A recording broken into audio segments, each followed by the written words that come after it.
আমরা যত সামাজিক যোগাযোগ মাধ্যম ইউজ করতেছি সবই তাদের। তাহলে আমরা সফটওয়্যার এবং কোডিং শিখে কি করলাম যে আমরা মুসলিম উম্মার জন্য এরকম কিছু একটা দিতে পারলাম না? ব্র্যাকের মতো শক্তিশালী অর্থনৈতিক প্রতিষ্ঠান আছে, তাহলে মুসলমানদের প্রতিনিধিত্বকারী কোনো শক্তিশালী অর্থনৈতিক প্রতিষ্ঠান বাংলাদেশে নাই কেন? তাহলে আমরা অর্থনীতি পড়ে কি করলাম? প্রথম আলো, ডেইলি স্টারের মতো শক্তিশালী মিডিয়া আছে, তাহলে মুসলমানদের প্রতিনিধিত্ব করতে পারবে এরকম শক্তিশালী মিডিয়া নাই কেন? তাহলে আমরা গণযোগাযোগ ও সাংবাদিকতা পড়ে কি করলাম? এটার জবাব তো আপনাদেরকে দিতে হবে, যারা আলেম ওলামা তাদেরকে না, বরং যারা এই সমস্ত লেভেলে পড়াশোনা করছে তাদেরকে। ইসলামে মানুষ শুধু নিয়াত দিয়ে তার দুনিয়াবী সকল কাজকে নেকিতে পরিণত করতে পারে। আরও বেশি যেন আমি মুসলিম উম্মার উপকার করতে পারি এই নিয়াতে, আরও বেশি যেন আমি আল্লাহ সুবহানাহু ওয়া তাআলার রাস্তায় ধন সম্পদ ব্যয় করতে পারি এই নিয়াতে, জান প্রাণ দিয়ে সকাল সন্ধ্যায় আর 10 জন সেকুলারের চাইতে বেশি, আর 10 জন নাস্তিকের চাইতে বেশি আপনাকে টাকা উপার্জনের জন্য চেষ্টা করতে হবে। পৃথিবীর এমন কোনো প্লেস যেখান থেকে একটা টাকা হালাল উপায়ে ইনকাম করা যেতে পারে, সেই টাকা উপার্জন না করে মুসলমান ঘরে বসে থাকতে পারে না। ইসলামে অবশ্যই ইবাদত বন্দিগির গুরুত্ব আছে, পরকালের গুরুত্ব আছে, কিন্তু ইসলামে কখনোই সন্ন্যাসবাদ শেখানো হয়নি।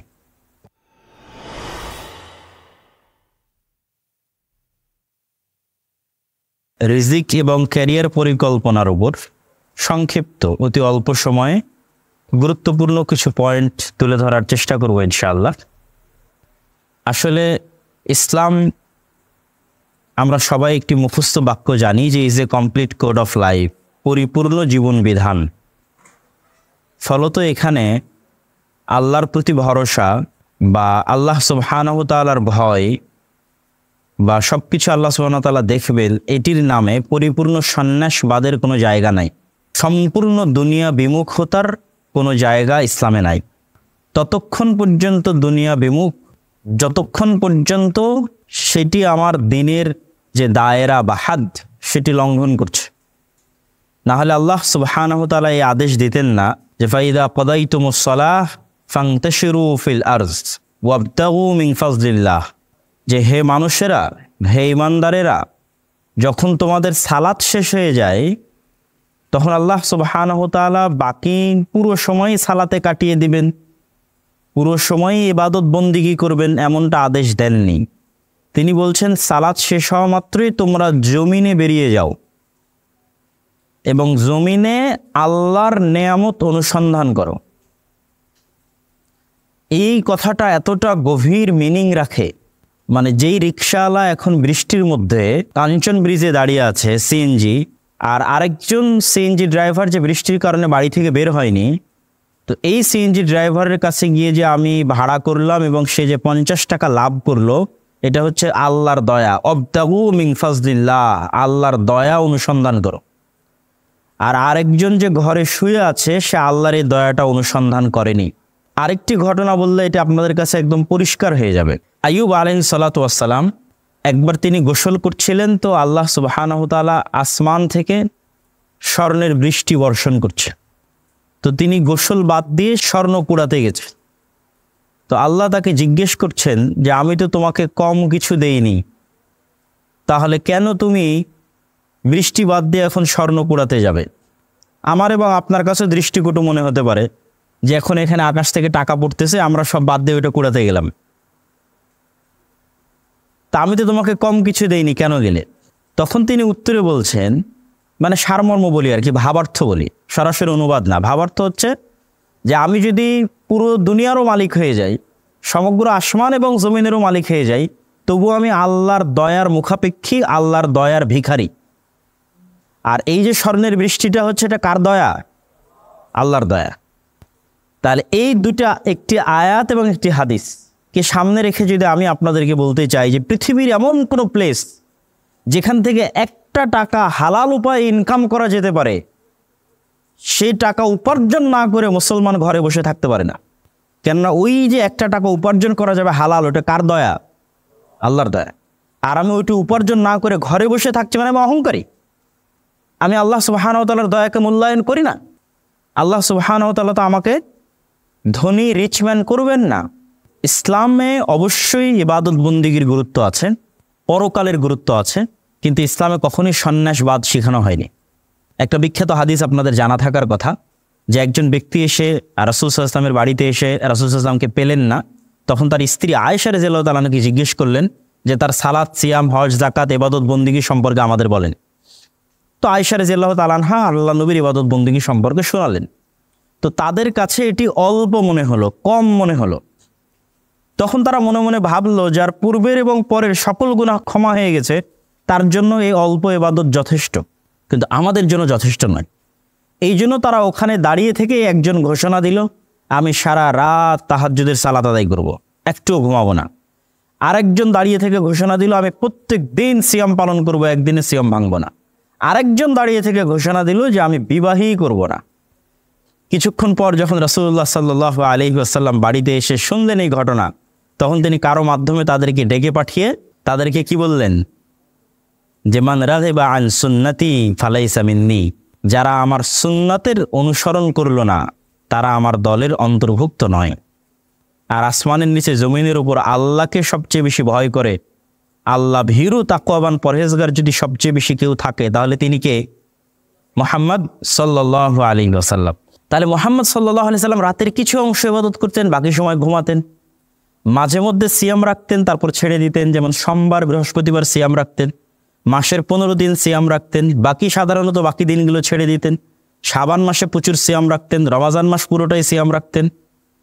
দিনে মাত্র 5 ওয়াক্ত সালাত আদায় করতেন, বাকি সময় স্ত্রী, পুত্র, সন্তান, সন্ততি, মানুষজন, সমাজ সবার সাথে উঠা বসা করতেন।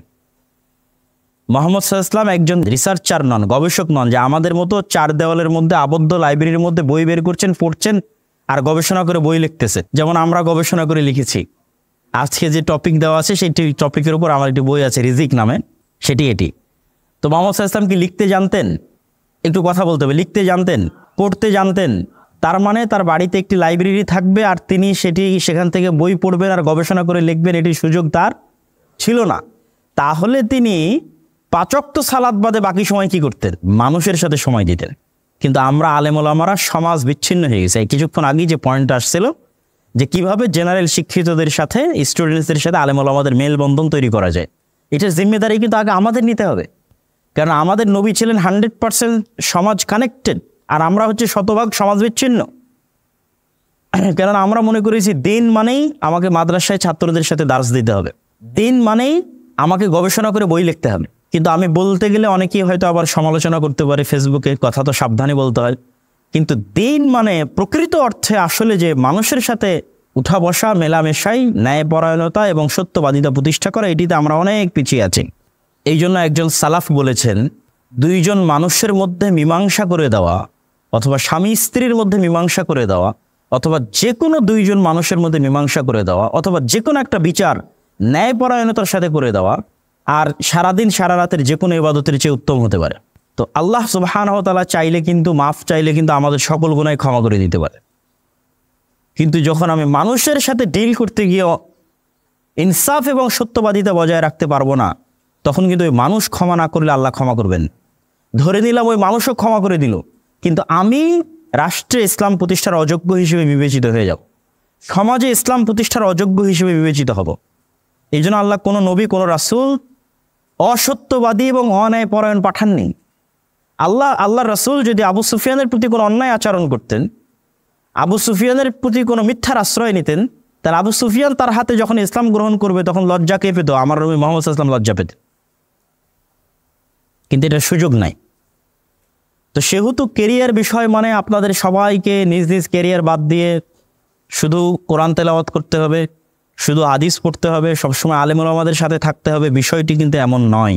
বরং কিভাবে আপনারা একজন মুসলিম ইঞ্জিনিয়ার হিসেবে, মুসলিম বিজ্ঞানী হিসেবে, একজন মুসলিম অর্থনীতিবিদ হিসেবে মুসলমানদের কল্যাণে কাজ করতে পারবেন, তখন আপনার এই ইঞ্জিনিয়ারি পড়া, আপনার এই ডাক্তারি পড়া, আপনার এই অর্থনীতির পড়া পুরোটাই নেকি হিসেবে বিবেচিত হবে।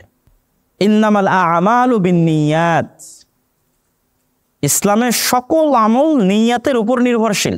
এবং রাসূলুল্লাহ সাল্লাল্লাহু আলাইহি ওয়াসাল্লাম বলেন, আদ-দুনিয়া ওয়া মা ফিহা মালউনা, দুনিয়া এবং তার মধ্যে যা কিছু আছে সব কিছু অভিশপ্ত। আশ্চর্য হাদিস কিন্তু, দুনিয়া এবং দুনিয়ার মধ্যে যা কিছু আছে সব কিছু অভিশপ্ত। তবে জ্ঞান অর্জন, জ্ঞান বিতরণ এবং যা আল্লাহর জন্য করা হয় তা ব্যতীত। তো আপনি বলতে পারেন যে আমি তো কোরআন হাদিসের জ্ঞান অর্জনের মধ্যেও নাই, কোনো কিছুর মধ্যেই নাই, তাহলে তো আমি অভিশপ্তের কাতারে। জি না, আপনি অভিশপ্তের কাতারে নন। ইসলামে মানুষ শুধু নিয়ত দিয়ে তার দুনিয়াবী সকল কাজকে নেকিতে পরিণত করতে পারে। রাসূলুল্লাহ সাল্লাল্লাহু আলাইহি ওয়াসাল্লাম কি বলেননি যে মানুষ যখন তার স্ত্রীর কাছে যায় সাংসারিক জীবনে তখন সে নেকি পায়? সাহাবীরা তো আশ্চর্য যে আমি আমার স্ত্রীর কাছে যাব সাংসারিক জীবনে, যা বাহ্যিকভাবে দেখতে, বলতে এবং শুনতে মানুষের কাছে খারাপ লাগতে পারে, কিন্তু রাসূলুল্লাহ সাল্লাল্লাহু আলাইহি ওয়াসাল্লাম বলছেন এর মধ্যে নেকি আছে। সাহাবীরা জিজ্ঞেস করলেন, তখন তিনি পাল্টা উত্তরে বলছেন, এই কাজ যদি সে অন্যায়ভাবে করত তাহলে কি গুনাহ হতো না? যদি এই কাজ অন্যায়ভাবে করলে গুনাহ হয়, তাহলে ন্যায়ভাবে করলে কেন নেকি হবে না? অবশ্যই নেকি হবে। এই জন্য প্রত্যেক যে কাজ আপনি করবেন সেটির নিয়তের উপর আপনি আজের বিনিময় পাবেন। তাহলে আপনারা যে যে সেক্টরে পড়াশোনা করছেন ওই সেক্টরে আপনাকে বেস্ট হতে হবে। ওই সেক্টর ইহুদিরা দখল করে আছে, খ্রিস্টানেরা দখল করে আছে, সব কিছু তাদের নিয়ন্ত্রণে। তাহলে আমরা পড়াশোনা করে কি করলাম? আমরা যত সামাজিক যোগাযোগ মাধ্যম ইউজ করতেছি সবই তাদের। তাহলে আমরা সফটওয়্যার এবং কোডিং শিখে কি করলাম যে আমরা মুসলিম উম্মার জন্য এরকম কিছু একটা দিতে পারলাম না, বা সমগ্র পৃথিবীবাসীর জন্য এরকম কিছু একটা দিতে পারলাম না? এটার জবাব তো আপনাদেরকে দিতে হবে, যারা আলেম ওলামা তাদেরকে না, বরং যারা এই সমস্ত লেভেলে পড়াশোনা করছে তাদেরকে। ব্র্যাকের মতো শক্তিশালী অর্থনৈতিক প্রতিষ্ঠান আছে, তাহলে মুসলমানদের প্রতিনিধিত্বকারী কোনো শক্তিশালী অর্থনৈতিক প্রতিষ্ঠান বাংলাদেশে নাই কেন? তাহলে আমরা অর্থনীতি পড়ে কি করলাম? প্রথম আলো, ডেইলি স্টারের মতো শক্তিশালী মিডিয়া আছে, তাহলে মুসলমানদের প্রতিনিধিত্ব করতে পারবে এরকম শক্তিশালী মিডিয়া নাই কেন? তাহলে আমরা গণযোগাযোগ ও সাংবাদিকতা পড়ে কি করলাম? আপনারা প্রত্যেকেই যে যে সেক্টরে আছেন সেই সেক্টরে মুসলিম উম্মাহকে সার্ভিস দেওয়ার জন্য, মুসলিম জাতিকে সার্ভিস দেওয়ার জন্য, আল্লাহর সন্তুষ্টির উদ্দেশ্যে সবচেয়ে বেস্ট এবং টপ লেভেলে পৌঁছতে হবে। আপনার ওই পুরোটাই নেকিতে পরিণত হয়ে যাবে ইনশাআল্লাহ। এই জন্য রাসূলুল্লাহ সাল্লাল্লাহু আলাইহি ওয়াসাল্লামের যুগে সাহাবীরা চেষ্টা করতেন ব্যবসা করতে, এবং তারা ব্যবসায়ী হিসেবে নিজেদেরকে প্রতিষ্ঠিত করেছেন, কোটি কোটি টাকার মালিক হয়েছেন ব্যবসায়ী হিসেবে। আজকেও সৌদি আরবের যে ব্যাংক রাজেহাই আছে, তার প্রতিষ্ঠাতার যদি আপনি জীবনী পড়েন, সাক্ষাৎকার দেখেন, তাহলে সে বলছে যে আমি আরও বেশি টাকা ইনকাম করতে চাই, যেন আমি আরও বেশি আল্লাহর রাস্তায় ব্যয় করতে পারি। মাইন্ড সেট আপ দেখেন, একজন আরও বেশি টাকা ইনকাম করতে চায় যেন সে আমোদ ফুর্তি করে শেষ করতে পারে, আর আপনাকে আরও বেশি টাকা ইনকাম করার চেষ্টা করতে হবে যেন আপনি টাকা আরও বেশি কোথায় ব্যয় করতে পারেন? আল্লাহর রাস্তায় ব্যয় করতে পারেন। বাংলাদেশের একজন ব্যবসায়ীর সাথে আমার পরিচয় আছে, উনি বলেন, এবং ওনার কথা আমি চিন্তা ভাবনা করে দেখেছি কোরআন হাদিসের সাথে মিলে, উনি বলেন যে আমি দুনিয়াতে জান্নাত কিনে মৃত্যুবরণ করতে চাই, এই জন্য ব্যবসা করতেছি। উনি চুল পরিমাণ সুদের সাথে সম্পৃক্ত না। তো দুনিয়াতে কেন জান্নাত কিনতে চান? ওই যে কোরআনের আয়াত, ইন্নাল্লাহা আশতারা মিনাল মুমিনিনা আনফুসাহুম ওয়া আমওয়ালাহুম, আল্লাহ সুবহানাহু ওয়া তাআলা মুমিনদের নিকট থেকে তাদের জীবনটা ক্রয় করে নিয়েছেন আর তাদের সম্পদ ক্রয় করে নিয়েছেন। আল্লাহ শুধু দুইটাকে ক্রয় বিক্রয়ের কথা বলেছেন, এটা জান নফস আর একটা হচ্ছে সম্পদ। মানে আপনি যদি 100% জান্নাত কনফার্ম করতে চান, শুধু সালাত দিয়ে বা সিয়াম দিয়ে আপনি 100% কনফার্ম করতে পারবেন না, কেন ওগুলোর সাথে ক্রয় বিক্রয়ের সম্পর্ক নাই। সালাত আমার মিস হয়, অস্বাভাবিক কিছু না। আমার ওযুতে ভুল হয়, সালাতে ভুল হয়, রিয়া চলে আসে, ইখলাস থাকে না, তাহলে আমি কেমনে গ্যারেন্টি দিব যে আমি সালাত দিয়ে জান্নাতে চলে যাব? তাহলে শুধু দুইটা দিয়ে আপনি গ্যারেন্টি পাবেন জান্নাতে যাওয়ার। এক, এই লাইফটা আল্লাহর রাস্তায় ব্যয় করে আল্লাহর রাস্তায় দিয়ে দিবেন, তথা জিহাদ করলেন, শহীদ হয়ে গেলেন। আর আরেকটা কি, অর্থ উপার্জন করলেন, আল্লাহর রাস্তায় ব্যয় করলেন, জান্নাত আপনি কিনতে পারবেন ইনশাআল্লাহ দুনিয়াতে জীবদ্দশাতে। তাহলে ইসলামকে আমরা কখনোই যদি সম্পূর্ণরূপে দুনিয়া বিমুখ, ঘর কোনো এবং আল্লাহর উপর ভরসা করে রিজিক উপার্জন করব না, এই ভরসায় ঘরে বসে থাকবো, এরকম দিন নয়। এরকম আরও অসংখ্য হাদিস এবং আরও অসংখ্য কোরআনের আয়াত আপনাদের সামনে পেশ করা সম্ভব ছিল, সময় স্বল্পতার কারণে আমি সেটি পেশ করতে পারছি না। তবে অবশ্যই আপনাদের পক্ষে যদি সম্ভব হয় এই রিজিক বইটি আপনারা পড়ার চেষ্টা করতে পারেন। আর সারমর্ম কথা আমার এটি যে আমাদেরকে মুসলমানদের প্রতিনিধিত্বকারী হিসেবে আরও বেশি যেন আমি মুসলিম উম্মার উপকার করতে পারি, এই নিয়াতে আরও বেশি যেন আমি আল্লাহ সুবহানাহু ওয়া তাআলার রাস্তায় ধন সম্পদ ব্যয় করতে পারি, এই নিয়াতে জান প্রাণ দিয়ে সকাল সন্ধ্যায় আর 10 জন সেকুলারের চাইতে বেশি, আর 10 জন নাস্তিকের চাইতে বেশি আপনাকে টাকা উপার্জনের জন্য চেষ্টা করতে হবে, এবং আপনার নিজ নিজ প্রফেশনে টপ লেভেলে পৌঁছার জন্য চেষ্টা করতে হবে, এবং সব জায়গায় মাথায় মুসলিম উম্মার কথা মাথায় রাখতে হবে, যেন আপনার এই পুরো পড়াশোনা, পুরো লাইফ, পুরো সময়, পুরো চাকরি যেন নেকিতে পরিণত হয়। আল্লাহ সুবহানাহু ওয়া তাআলা কবুল করুক। আল্লাহুম্মা আমিন। ওয়া আখিরু দাওয়ানা আনিল হামদুলিল্লাহি রাব্বিল আলামিন।